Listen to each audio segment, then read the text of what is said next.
વધુ એક video share કર્યો છે, જેમાં તેમણે કહ્યું છે કે નાનપણમાં ભૂલો થાય છે, ગાળો આપવાથી સમાધાન નહીં થાય, ભટકેલાને રસ્તો બતાવવાનું અમારું કામ છે. આપણી દીકરીઓ ગાળો કઈ રીતે બોલી શકે? સમાજમાં ભાષા પ્રત્યે આક્રોશ છે. આ ભટકેલા છોકરાઓને હું માફી આપું છું, હું તમારા માટે જીવું છું, તેવું પ્રધાનમંત્રીએ કહ્યું છે.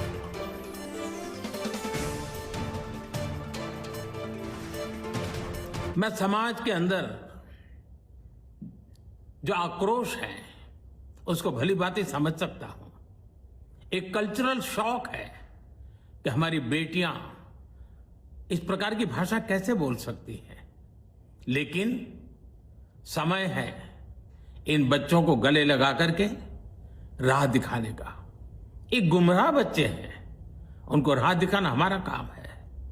उनको सजा देना, अदालतों के चक्कर कटवाना, समाज में उनको प्रताड़ित करना, इससे हम परिस्थितियां नहीं बदल पाएंगे.